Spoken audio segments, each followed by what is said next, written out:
I know, I must look strange standing here. Or rather, sitting. 99 years old, bones like paper, wrinkled skin wrapped in this thin shawl. My hands tremble, even as I hold this violin. But please, let me speak. Let me tell you why I came. This isn't just a performance. This isn't just an old woman clinging to her past. This is my confession, my cry, my rebellion. My name is Eun-ha. I was born in the hills of northern Korea, before the land was broken by war and fear. I was the daughter of a farmer, a quiet man who loved music more than money. He carved me my first violin from apricot wood, soft, golden, smelling like the spring rains. I was 5 years old the first time he placed it in my arms. He said, "Play this when your heart is full, or breaking." And I did. I played under trees, under stars, during harvest festivals. My music was laughter. It was prayer. It was life. Then, everything changed. I was 17 when they came for me.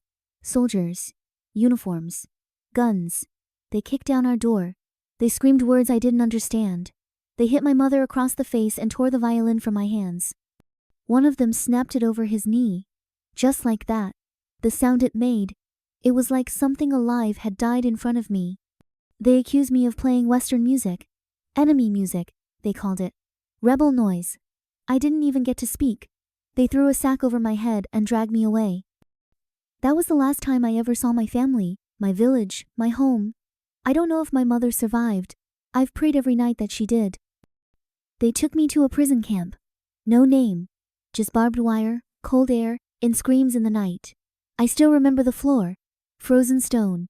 I remember kneeling for hours until my knees bled. I remember them breaking my fingers one by one when I refused to say I was a traitor. I remember the rats, the hunger, the women around me, some younger than me, dying like flowers left in the frost.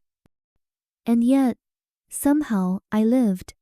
They tried to break everything human inside me, and they almost did, but there was one thing they couldn't reach. Inside my head, I played that song, my father's lullaby, just 4 notes. Over and over.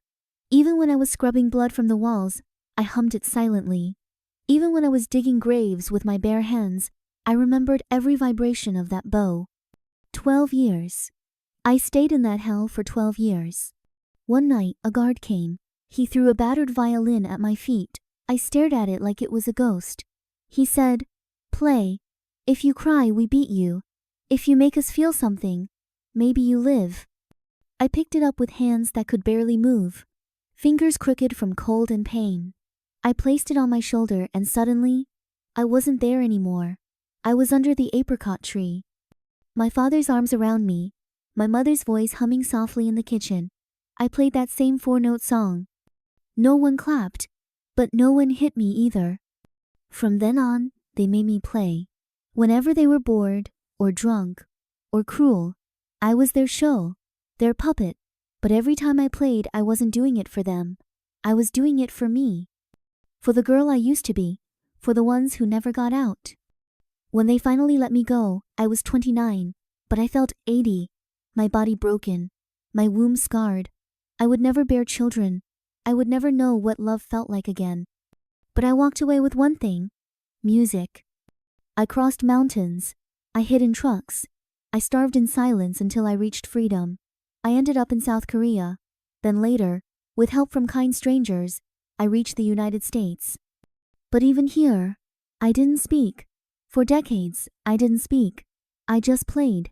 At refugee shelters, orphanages, hospitals, for children who had lost everything. I gave them my notes so they would know they weren't alone. Still, I never told anyone what happened. Not until tonight. Why now? Because time is no longer my friend. I can feel the wind pulling at me. My breath is shorter each day. But I didn't want to leave this world without telling the truth, not just mine, but the truth of thousands who never made it out. Girls who played music in secret. Mothers who were punished for lullabies. Fathers who were killed for teaching their children to sing. You see this violin? It's not the one from my childhood.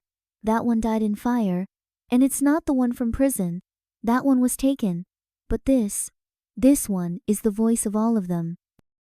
Every note it plays is a name, a grave, a prayer. So I ask you, don't look away. Don't just see a fragile old woman and think, how sad. Number, feel it. Let yourself cry. Let the truth settle into your chest like thunder.